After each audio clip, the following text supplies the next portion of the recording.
God's peace is internal.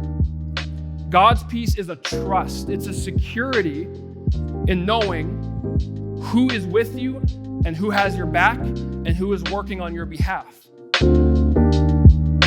I've got a friend from Colombia who spent a lot of time in El Salvador, and he was telling me, I hope he wasn't lying to me, he was telling me that they've got one word for snow.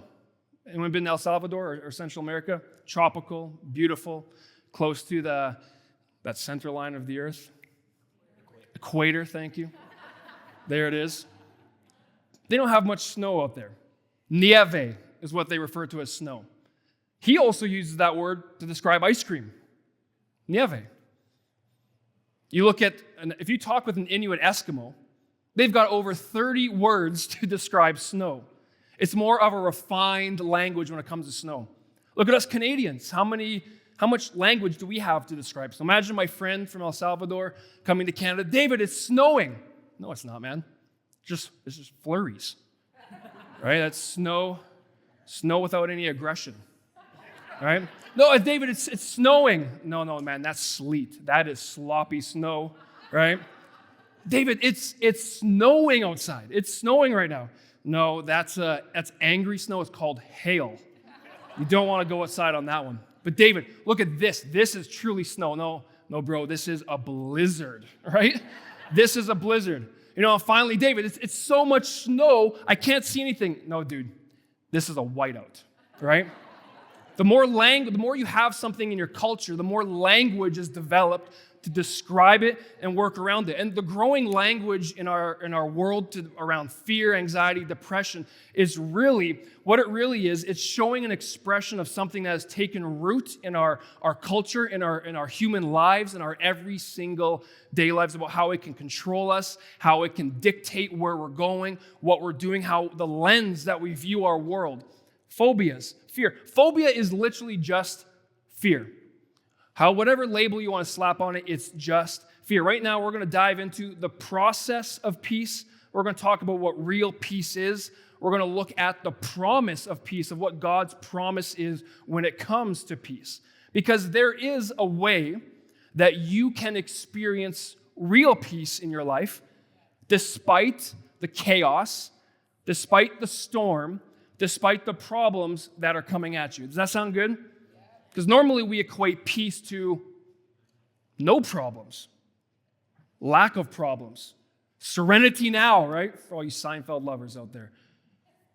That's what we look at when peace. A lot of times the world defines peace that way. So I put into two categories here what peace is. You might have a bunch of different ones, but this is my versions. Two categories. You have the world's version and you have God's version.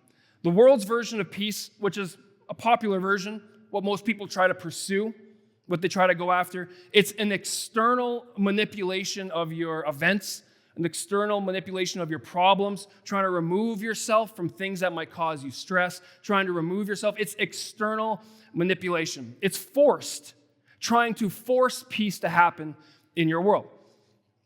Some might call it a lack of conflict. That's a more peaceful situation, a lack of conflict. Some might also say that it just has to do with, I want a place of quiet. I want to go for a massage where I got the nice soft music playing in the background just to get some peace and quiet. I want to work all year so I can get a vacation so I can experience a bit more peace. I can de-stress. How is this? Is this so familiar to everybody? This is how the world defines what peace is. Now let's talk about God's peace. When God moved everything for your behalf to bring peace. What is God's peace? God's peace is internal. God's peace is a trust. It's a security in knowing who is with you and who has your back and who is working on your behalf. God's working on your behalf.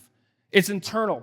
Peace is a wholeness, a completeness that only God can bring, that we so often try to fill with success, relationships, whatever things we try to fill ourselves and make us feel whole.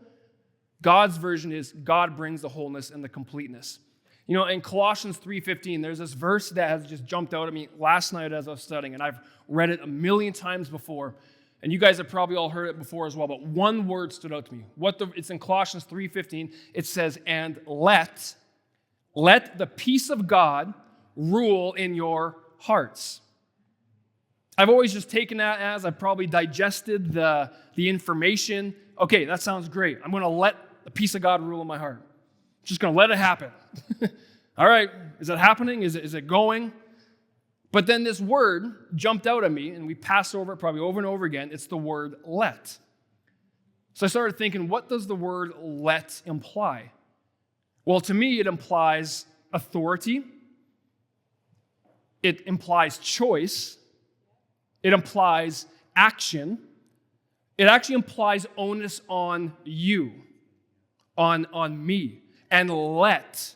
It just doesn't happen. It's talking about this action of us letting letting the peace of God rule in our hearts. Our hearts need to be ruled by peace.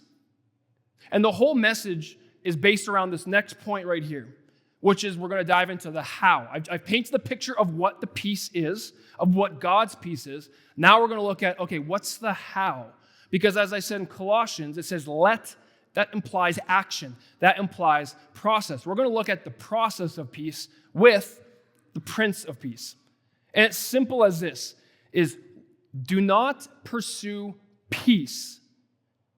We pursue the one who is peace.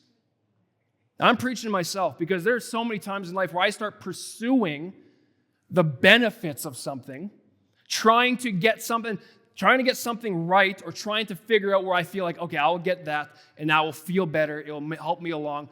But I've lost sight of pursuing the one who provides the benefits, pursuing the one who is peace, pursuing a relationship with the Prince of Peace, where when I do that and he is my focus, peace is a natural byproduct that just comes with the territory. We do not need to seek peace. We seek the Prince of Peace. If we can understand this, and make this a priority and let, like I said, it was in Colossians, and let, by action, by pursuing God, the peace of God will rule. The power, the authority, the powerful force of peace will be at ruling in your heart. And all the things that you might deal with, maybe you deal with anxiety all the time, you worry about things nonstop and you don't know why you're worrying, you're just worrying about things, is that when you pursue the one who brings peace, that peace will supersede that worry. When you pursue the one who is peace, that peace will supersede the anxiety, the stress that comes with it. Doesn't mean problems go away, but your perspective will shift from problems aren't problems. They're just opportunities to show the glory and greatness that God has promised me. That is what peace is. Don't seek peace, seek the Prince of Peace. You know, I've been blessed to have been raised in a great family, and my dad has always been a guy that's brought so many blessings in my life. He's the type of guy that if you go out for dinner with him, he'll take care of the bill. He'll pay for you. If he's out of town, I can just go and grab the keys to his car and go use his car all I want. Right? Those are benefits of a close relationship. If I'm in Calgary, if I'm in Winnipeg and he's there, he'll be like, son, let's go to the Jets game. Out of nowhere, it just comes up, this blessing of let's go to the game. He gives me tickets. That's awesome. Now, what would happen if I started pursuing just simply the benefits of that relationship instead of the actual relationship with him? If I just started, oh, thanks for the tickets, Dad. I'm going to take my buddy Steve. We're going to go to the game. Right? If I just stopped building the relationship and started pursuing all the things that come from the relationship, pretty soon that relationship is going to start to get strained. Doesn't matter about how close you were at one point or another. Doesn't matter whether it's father or son. A relationship will start to get strained. And that's what happens when we start to pursue the benefits of what God has instead of pursuing who God is, instead of pursuing the relationship that we have with him. It says, you guys, everyone probably knows this verse, Matthew 6:33. Seek first God's kingdom, and all these things will be added to you. So often in this battle for peace, we get caught up in pursuing the benefit of peace, and we forget about the one who is peace. It's a simple point, but this is something I need to be reminded of almost on a daily basis.